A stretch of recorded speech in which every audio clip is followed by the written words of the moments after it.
A Federação Espírita de Sergipe apresenta no 10º Congresso Espírita Jorge Elahá, com o tema A felicidade não está em mim, está em nós, o amor e a interdependência na evolução.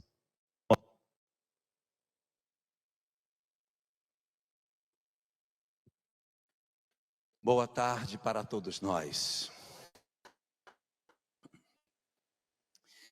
Primeiramente, quero render as minhas homenagens ao nosso querido Divaldo Pereira Franco, que no dia 13 de maio deste ano retornou à pátria espiritual. E certamente o trabalho que hoje fazemos em termos de divulgação do Espiritismo seria muito diferente se ele não tivesse concedido do seu tempo tantas décadas para a divulgação do movimento, não só no Brasil, como fora dele. Então, antes de qualquer coisa, é importante nós relembrarmos aqueles que nos precederam na tarefa de divulgação da mensagem espírita.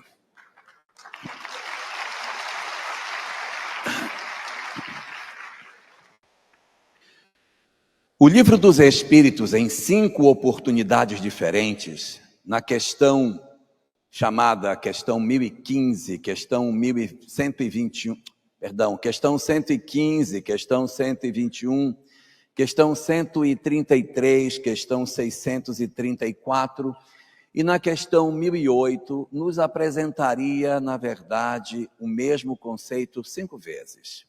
Porque nessas 5 questões é que o Espiritismo vai nos informar que nós somos criados simples e ignorantes, desconhecedores do bem e do mal.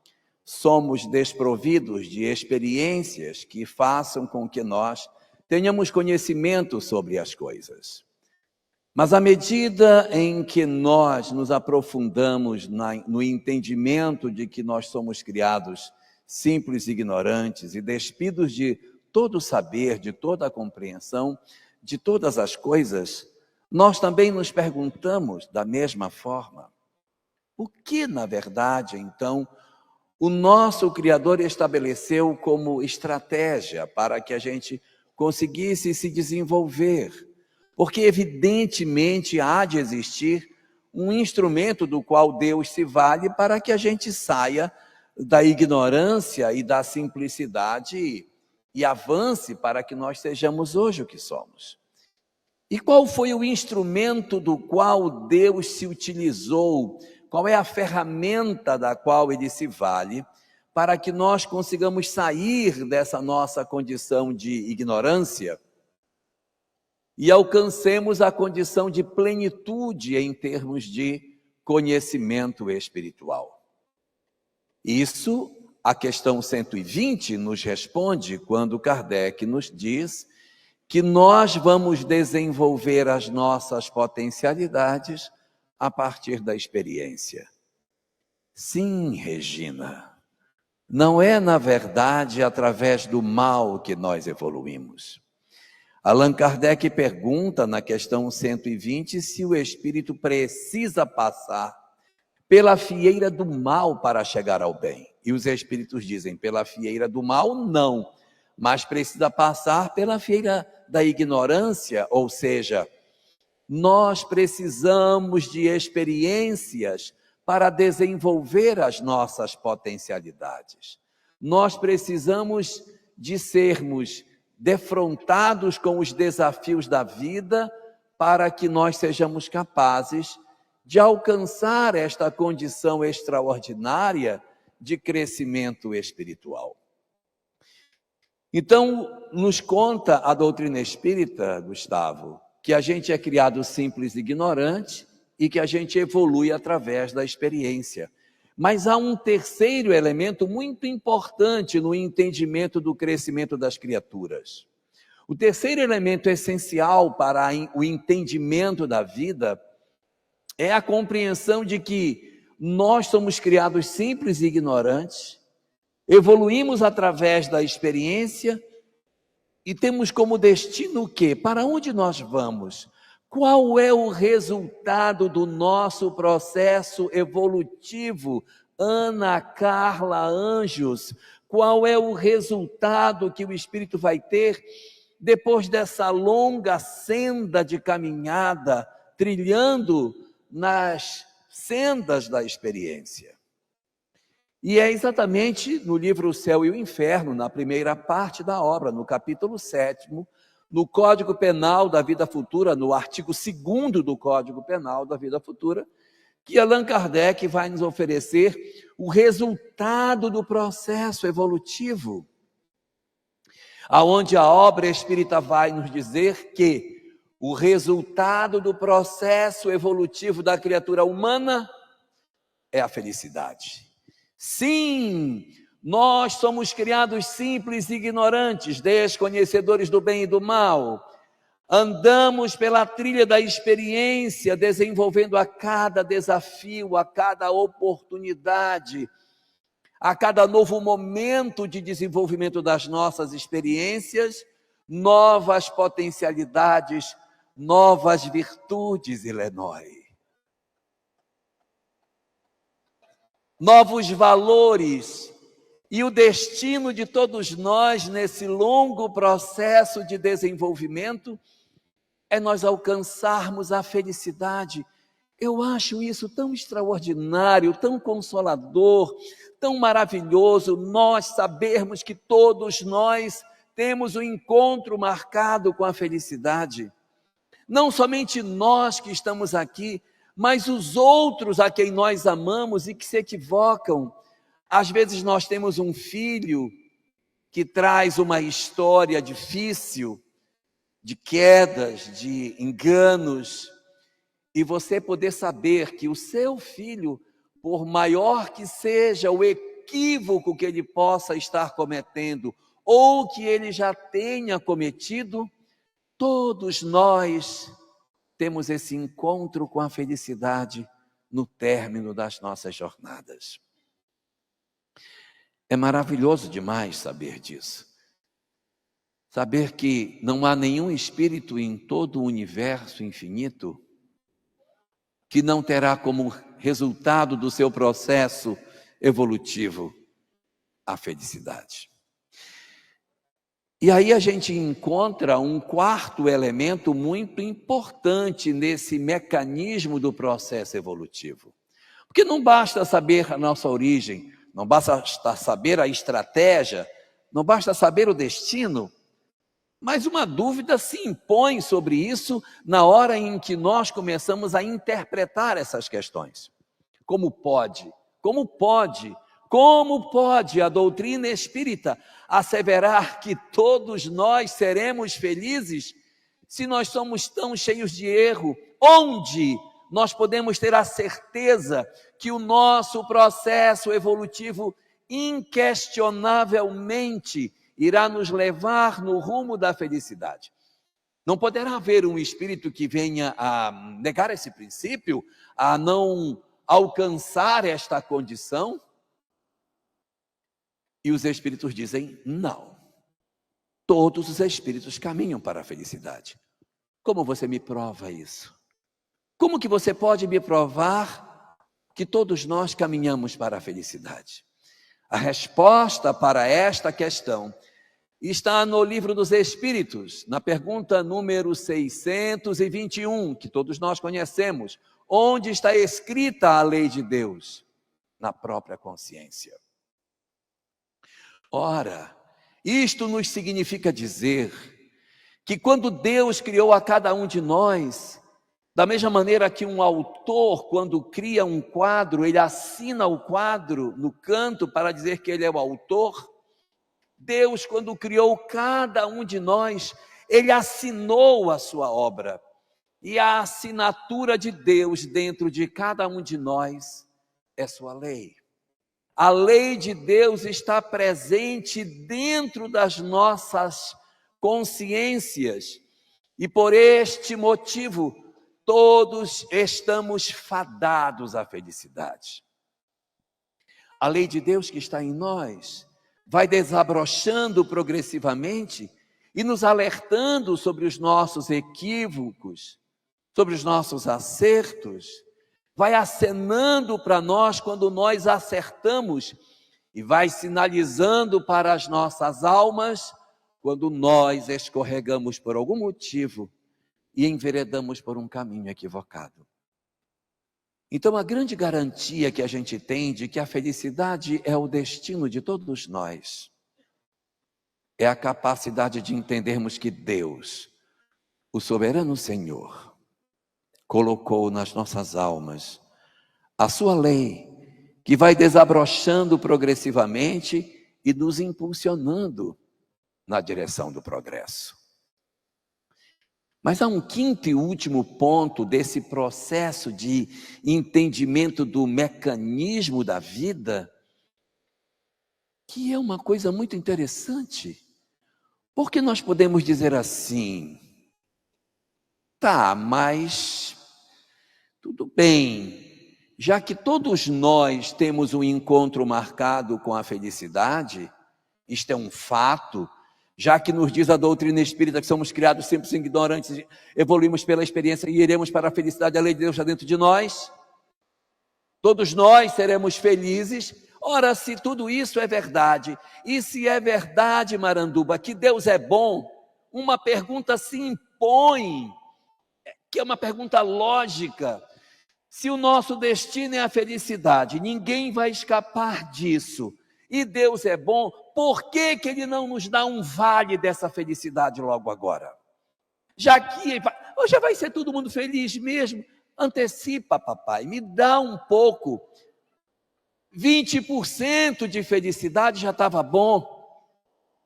Por que, Cidinha Mota? Por que Deus não nos antecipa a razão pela qual nós não conseguimos ter essa antecipação? Qual é? Porque Ele poderia nos antecipar. Poxa vida, já vai ser feliz mesmo, dá um vale logo, adianta um pouquinho, vai entregar amanhã, entrega hoje logo um pouquinho. Mas não funciona assim.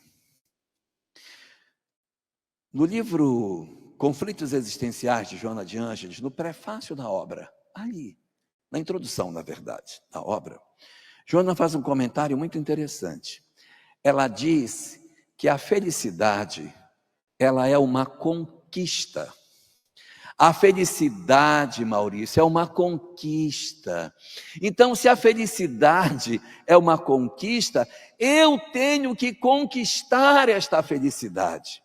É certo que todo mundo irá a ela, mas ela terá que ser buscada. Nós teremos que buscar, que conquistar esta felicidade.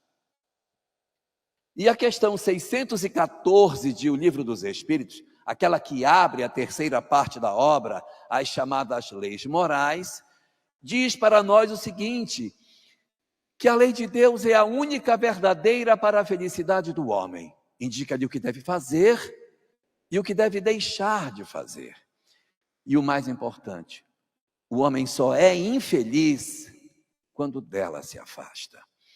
Então nós não fomos criados para o sofrimento, não. Nós fomos criados simples e ignorantes, para evoluir pela experiência, com a lei de Deus dentro de nós. Mas o nosso equívoco, o nosso afastamento da lei de Deus, promove em nós o sofrimento. Então, de onde vem o processo de sofrimento da criatura humana? Do nosso deliberado afastamento dos interesses de seguir a lei de Deus. Então é mais ou menos assim. Por que Deus não antecipa a felicidade? Porque a felicidade, Carol, ela é resultado do amor.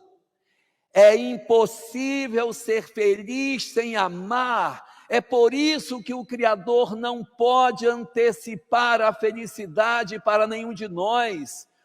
Porque a felicidade é a característica resultante da vivência do amor. Se eu não vivo o amor, automaticamente eu já sou infeliz. Se eu odeio, guardo mágoa, não perdoo, tenho ressentimento, desejo de vingança, tenho o coração pesado, tenho ódio de todo mundo, Ai, Senhor, me dá um pouquinho de... Como que vai, gente? Não existe felicidade aonde o ódio mora, aonde existe desamor, violência, raiva. Não há possibilidade de existir felicidade. A felicidade está reservada para os corações que amam. Então, a lógica da lei de causa e efeito é a seguinte: Deus nos criou simples e ignorantes, nos deu a experiência para evoluir, o destino é a felicidade. E o alcance desta felicidade está condicionado ao amor que se vive. Quanto mais eu vou me despindo dos sentimentos contrários à lei de Deus, automaticamente mais feliz eu vou me tornando. Quanto menos imperfeições eu tenho, mais próximo da felicidade eu me torno. É o que diz o artigo 1º do Código Penal da Vida Futura. Quanto mais nos aproximamos da lei de Deus, mais feliz nós somos. Quanto mais imperfeições nós temos, automaticamente mais o espírito sofre. É por isso que a gente não pode pegar um vale. Não dá para pegar um vale, porque o vale não tem sentido, porque é pelo amor que eu sinto que eu sou mais feliz ou menos feliz. É porque aqui não tem ninguém que tenha mágoa, nem tenha ódio de ninguém. Se tivesse, vocês entenderiam. Mas perguntem para quem tem mágoa ou para quem tem ódio. Quando esta pessoa que tem mágoa e tem ódio, quando ela perdoa, ela diz: nossa, parece que eu tirei um peso das minhas costas. A pessoa está tão acostumada a carregar aquele peso nas costas que ela nem sente que aquilo pesa, ela nem sente mais. Ela está carregando aquele peso, carregando, e nem percebe o quanto que ela está pesada. E ela não tem condição de ser feliz porque ela não dorme direito, ela não acorda direito, ela vive com raiva, ela dá coice em todo mundo, ela se incomoda dentro de casa, ela briga no trabalho, ela reclama até no trânsito. Então, a pessoa vive um processo de perturbação, por quê? Aonde o amor ainda não fez morada, Dinho, não tem condição de ter felicidade. É uma condição obrigatória. Não é possível ser feliz sem amar. Não é possível. Nós não podemos viver a possibilidade do desenvolvimento das nossas almas se nós não promovermos o processo de transformação dos nossos corações. Só que, ao contrário do que a gente possa pensar, esta mensagem do amor, ela está na Terra há muito tempo, gente. Ela não é nova. Ela não é nova. Existem muitas pessoas que dizem: não, a mensagem do amor chegou quando Jesus veio à Terra. Não, é verdade. Quando ele veio, ele trouxe uma mensagem muito forte, é verdade.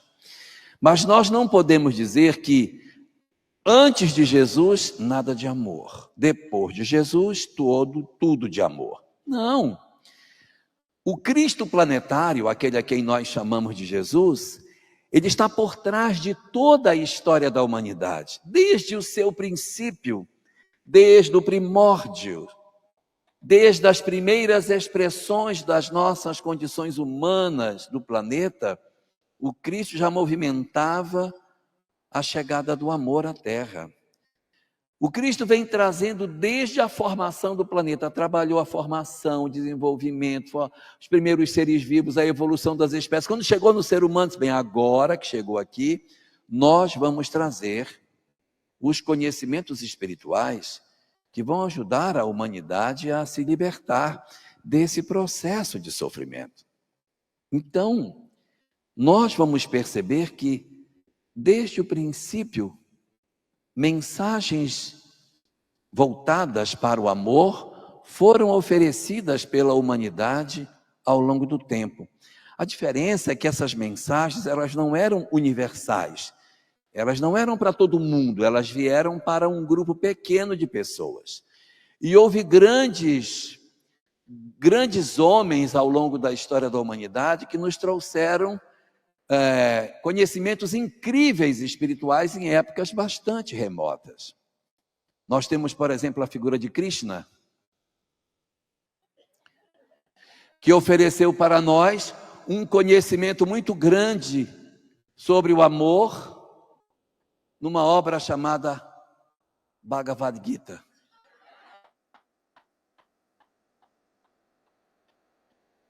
Ele nos trouxe conhecimentos incríveis. O Krishna trouxe conhecimentos fantásticos, mas não só ele. Nós tivemos outros autores espirituais desse mesmo período, como, por exemplo, o Buda, que viveu 600 anos antes do nascimento de Jesus. O Krishna é bem mais antigo, é 3.200 anos, é bem mais remoto. Mas Krishna, Buda, trouxeram informações sobre o amor incríveis. E não só eles, outros também trouxeram. No Egito Antigo, a gente teve um outro personagem também muito importante, Hermes. Hermes, se você lê o que Hermes escreveu, você tem a sensação de que Hermes estava lendo o livro dos Espíritos. É tão nítido o pensamento de Hermes sobre a lei de causa e efeito que é impressionante. A mesma coisa você vai encontrar em outros pensadores, como Sócrates.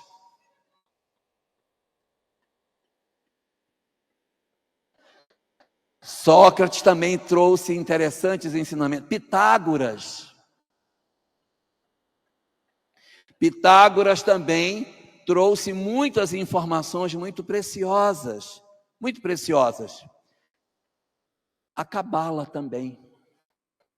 Na Cabala nós também estudamos todas. Então, todas essas verdades, elas também falavam do amor. Todos esses homens falavam do amor. O Cristo também falava do amor.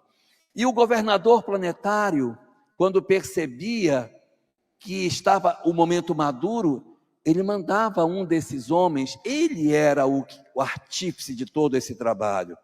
Então ele encaminhava ele mandava. E esses homens vinham trazendo seus conhecimentos, que era como se fosse luz para o mundo. Eles chegavam e ensinavam as suas verdades. Passava um tempo, outro deles vinha e ensinava novas verdades.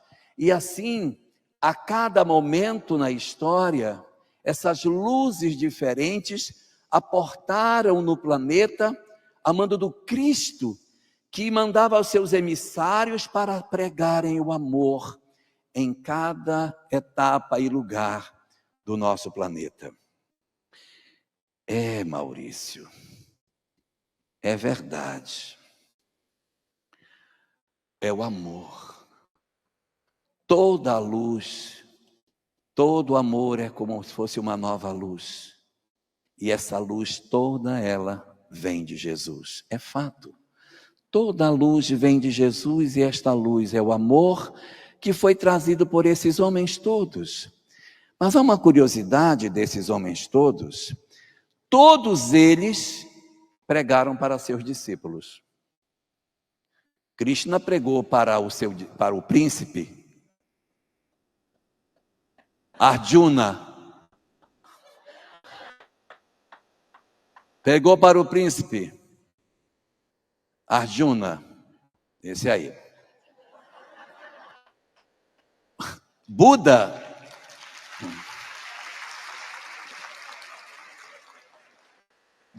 pregou para seus discípulos.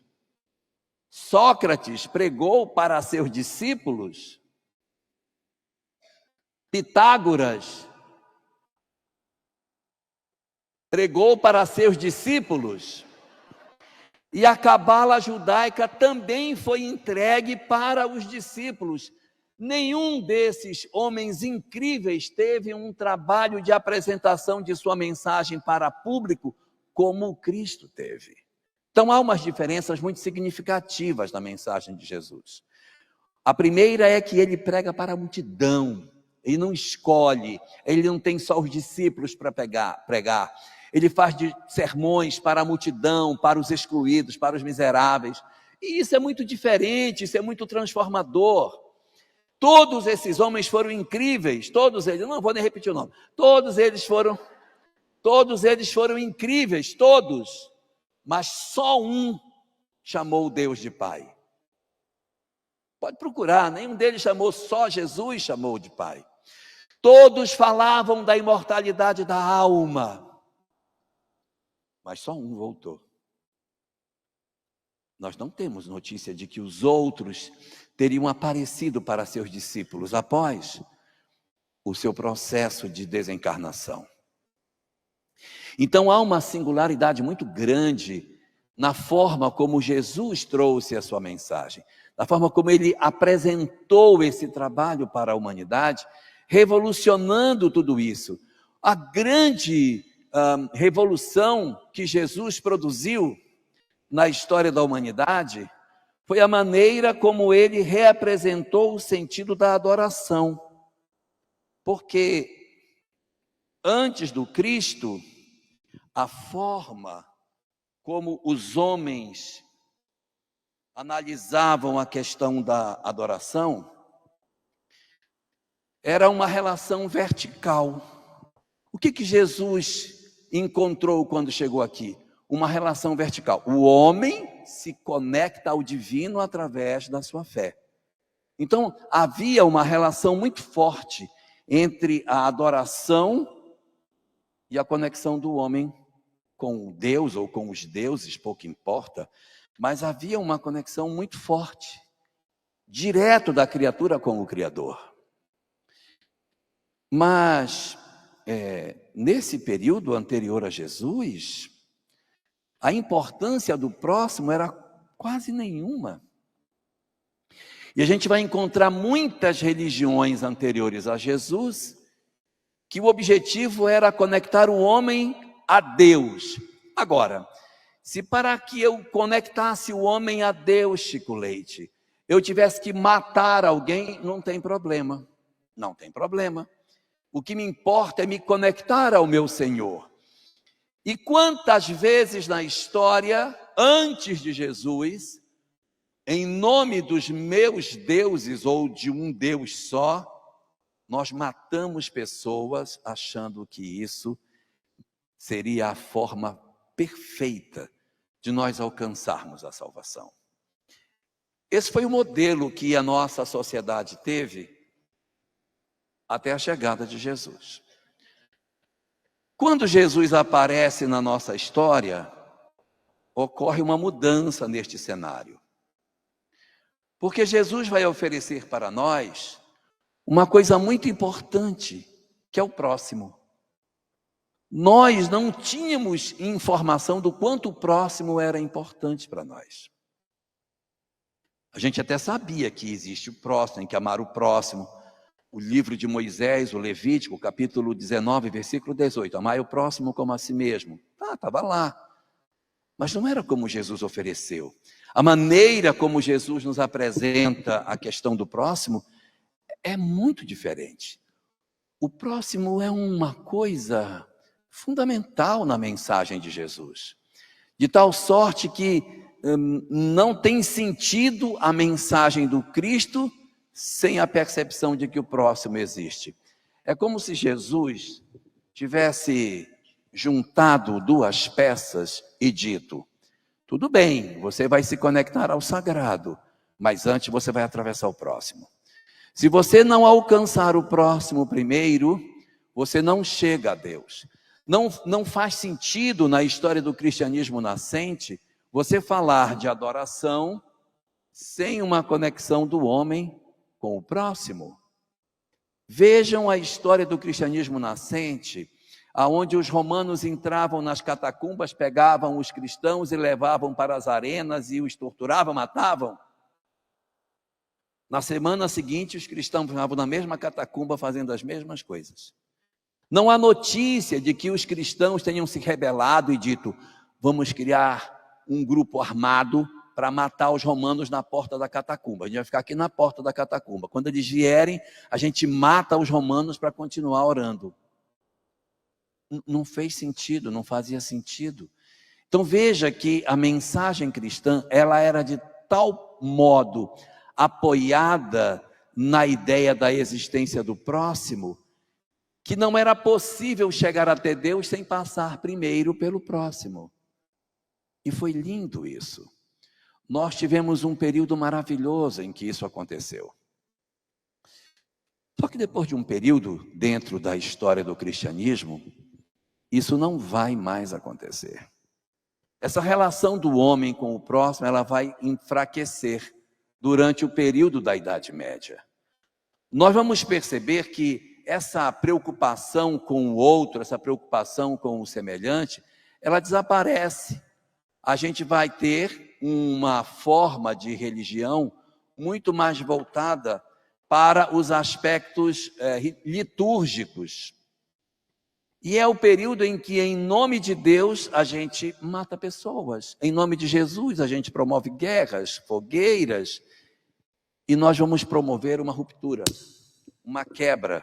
E aí, o braço daquilo que a gente poderia dizer que seria o braço do próximo desaparece. E o cristianismo volta a ser uma religião igual às outras. Uma religião que só tinha ritualística, só tinha o aspecto exterior. Porque em nome de Deus a gente voltava a matar, torturar, fazer uma série de coisas que não fazia sentido. Então a humanidade, mesmo já tendo conhecido Jesus, se afastou barbaramente da mensagem original que a gente deveria ter.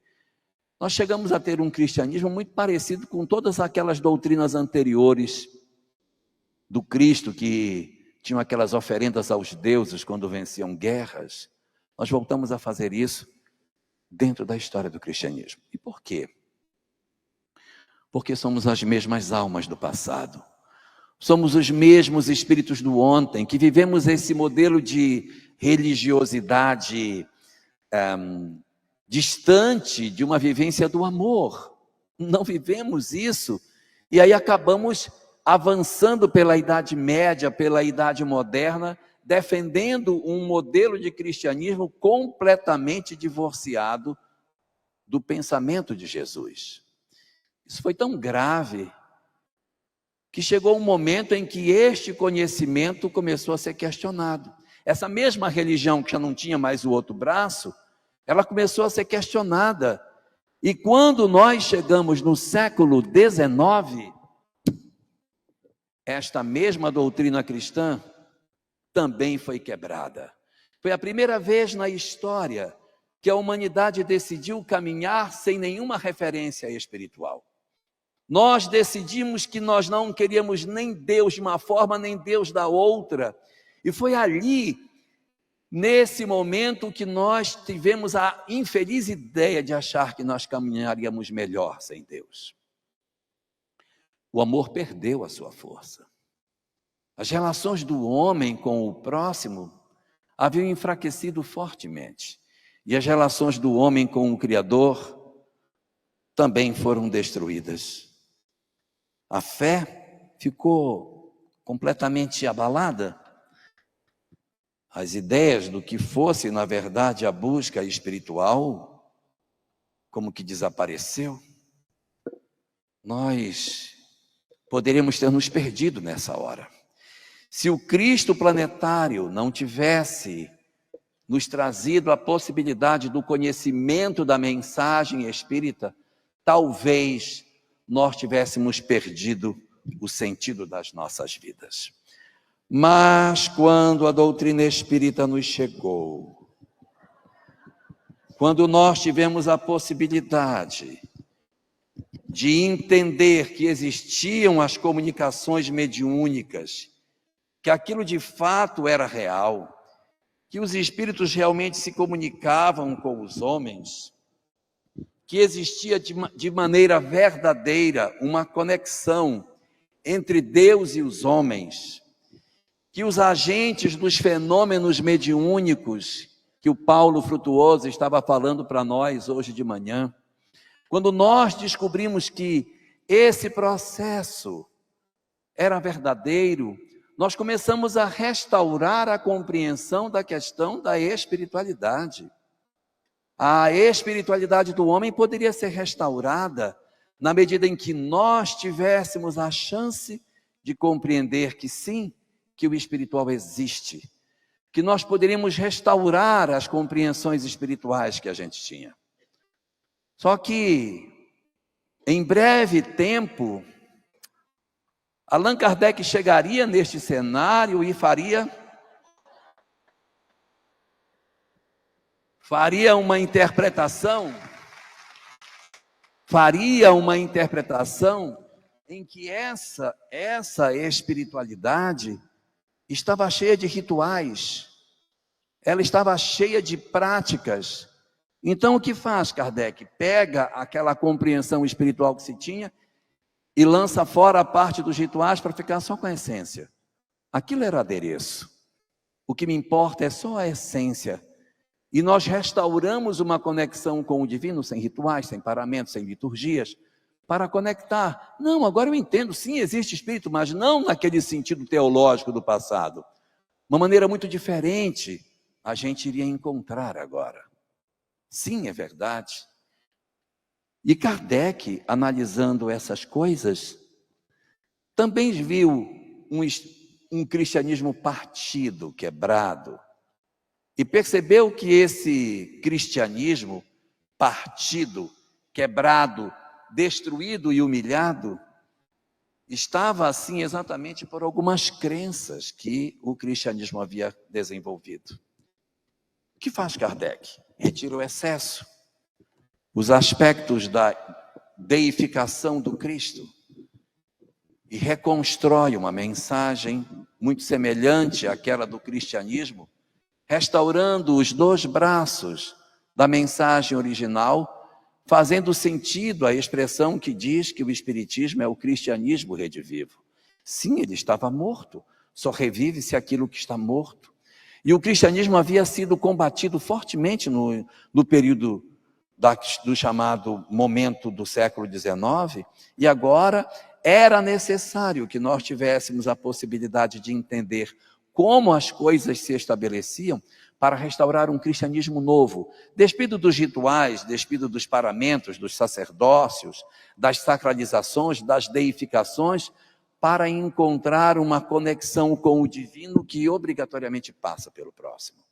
Aqui nós encontraríamos que fora da caridade não há salvação. Mas a conexão do religar e do homem a Deus não precisaria mais dos aspectos litúrgicos do homem. E nós vamos encontrar na mensagem cristã a sua possibilidade de revivescência através do comportamento daquilo que o Espiritismo nos oferece. Quando Herculano Pires, na obra O Espírito e o Tempo, diz que o Espiritismo é a renascença do cristianismo, faz todo sentido, porque antes da renascença a arte estava morta. E o Espiritismo vem então levantar o conhecimento espiritual tão importante para todos nós.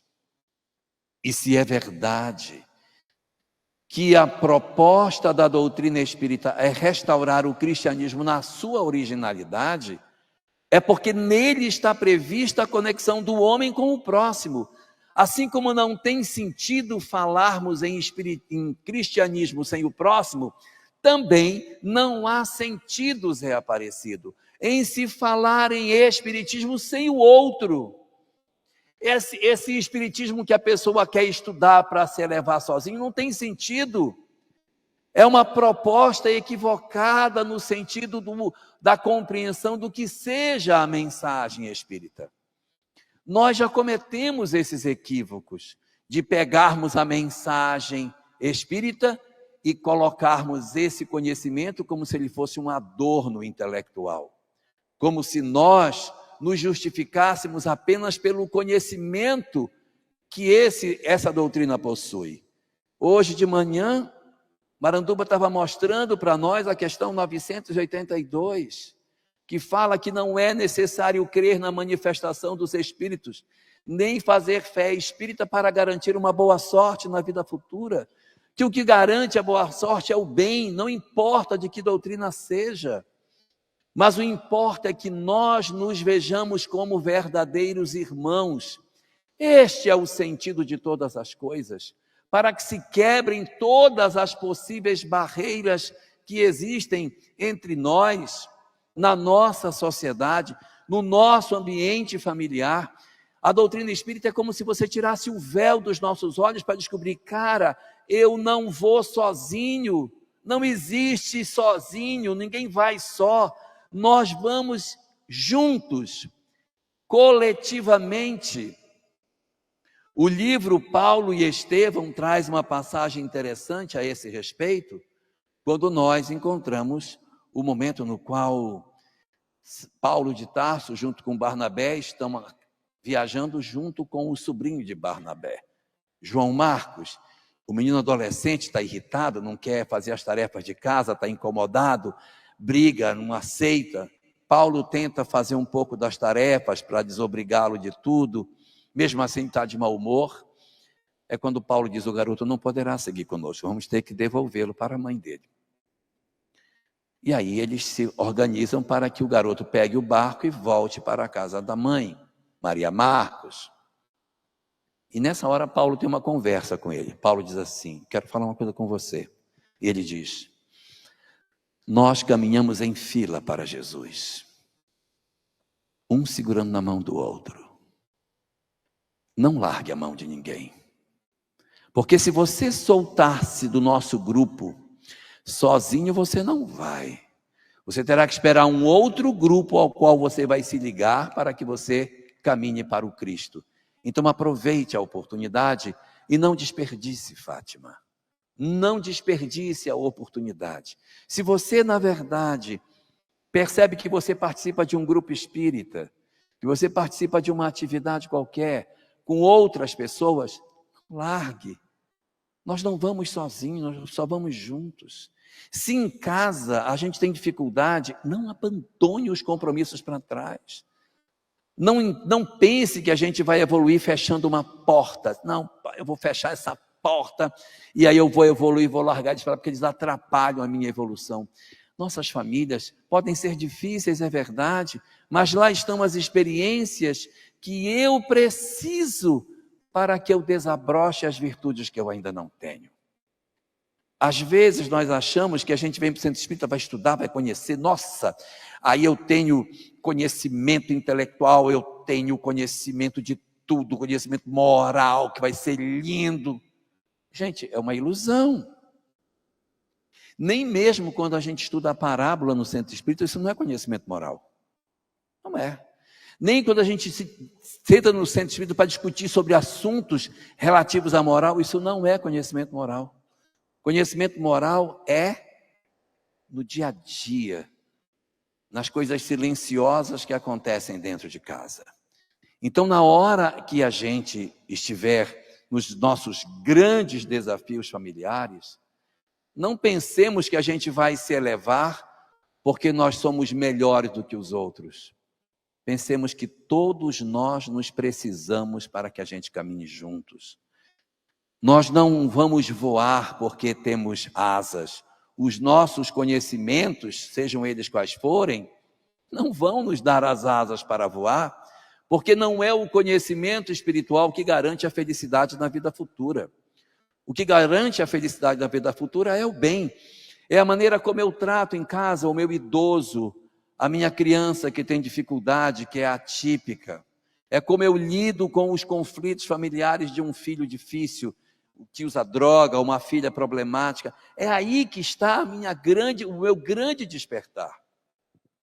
Experiências que nós não podemos deixar passar, porque é nessas oportunidades silenciosas que estão os nossos processos de crescimento. Eu vejo muitas vezes as pessoas falarem: no meu planejamento espiritual eu tinha que ser médico, eu tinha que ser isso, eu tinha que fazer não sei o quê, ter um doutorado em química. É verdade, isso tem sentido, mas isso não significa dizer que o meu planejamento real seja esse. O nosso planejamento real só tem uma palavra, que é amar, não tem outra. A gente tem muito equívoco com relação a isso. Às vezes as pessoas dizem assim: não, fulano cumpriu toda a programação. Olha, ele era para ser médico, foi, ele era para ele casar com essa mulher, casou, ele era para ter essas filhas, ele teve, era para ele ser servidor público, ele foi, era para ele trabalhar 40 anos como servidor público, ele trabalhou, era para ele desencarnar trabalhando, e o miserável desencarnou trabalhando. Então ele cumpriu 100% da programação. Talvez não. Realmente, se for olhar do lado de fora, ele cumpriu tudo, mas e do lado de dentro? Porque ele pode ter uma história bem complicada. Ele pode ter escolhido a profissão de médico para ganhar dinheiro. Ele pode ter feito uma vida diferente, roubando as provas da faculdade para poder passar, colar, comprando as pessoas. Casou com a mulher para dar o golpe do baú. Teve as 3 filhas com ela, e elas não falam com ele. Ele trabalha no serviço público desde jovem, porque toda vez que ele abre uma clínica, ela fecha, porque ele é muito estúpido. Ele é grosseiro com os pacientes, ele joga as coisas de cima da mesa nas pessoas que vão na sala dele, trata mal as enfermeiras, as técnicas de enfermagem, humilha todo mundo.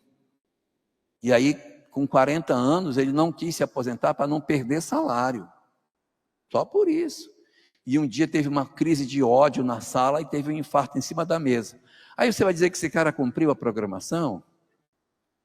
Tirou 0, gente. Mesmo por mais que tenha feito tudo do lado de fora, faltou o quê? Faltou alma. Só tinha asa, mas não tinha alma, não voa. Não é o conhecimento que nos faz alçar voo. É o verdadeiro sentimento de amor no fundo das nossas almas. Naquelas atividades silenciosas que ninguém nos vê. Esse é o cristianismo que o Espiritismo restaura. Não é um cristianismo de visibilidade, de nós sermos visíveis ao mundo, nossa, fulano. Não.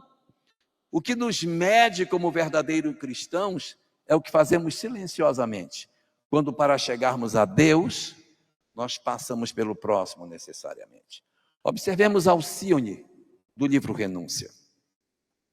Alcione não fez grandes obras, não fez grandes coisas. E por que é um espírito tão grandioso? A única coisa que Alcione se dedicou foi a família, gente. A família. Mas ela se dedicou de uma maneira integral, renunciando a tudo para alcançar o objetivo. Não é um espírito que se possa dizer, nossa, fez um trabalho imenso. Não fez, mas amou de uma forma intensa. É isso que nos dá alma. É a gente descobrir que sozinho nós não vamos.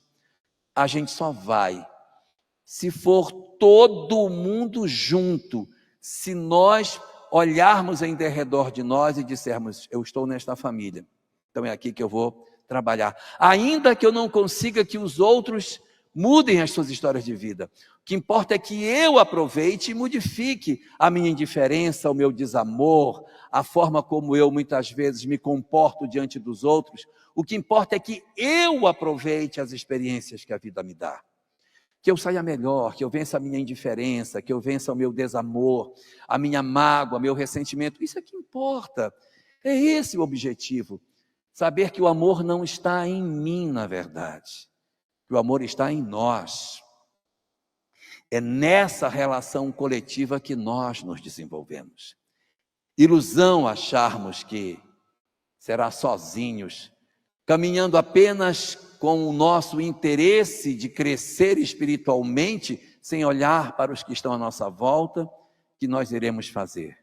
Lembremos de João Marcos, nós caminhamos em fila para Jesus. Se você se desgarra do grupo, você vai ter que esperar um outro grupo ao qual você vai ter que se ligar, porque sozinho a gente não vai. A gente só vai coletivamente. A sociedade de hoje está passando por uma série de dificuldades, Regina Mercadantes. Está passando por uma série de dores, e a gente nem percebe as dores que a nossa sociedade está vivendo. E está passando da hora de nós descobrirmos a imperiosa necessidade de nós observarmos o mundo como sendo um lugar onde a gente precisa desenvolver os nossos sentimentos da melhor maneira possível. Muita gente me perguntou quando eu cheguei se a Sâmia não tinha vindo. A Sâmia não veio, mas eu trouxe um pedaço da Sâmia para vocês. E aí, Regina Mercadante, está com você, por favor. Vai.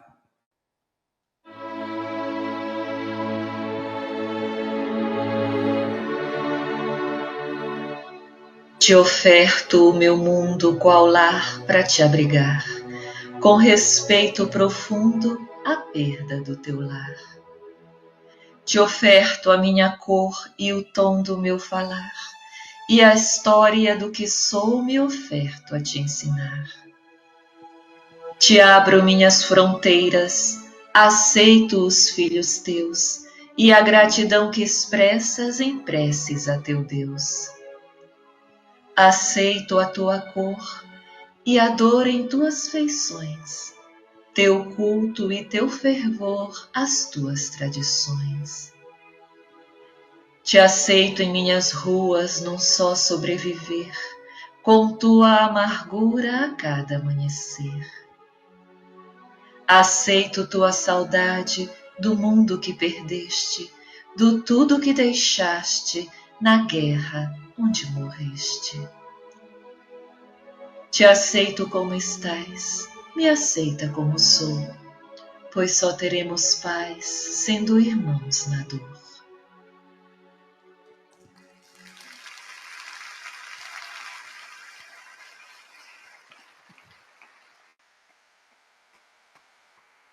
Uma boa tarde para todos e que Deus nos abençoe. Até uma próxima.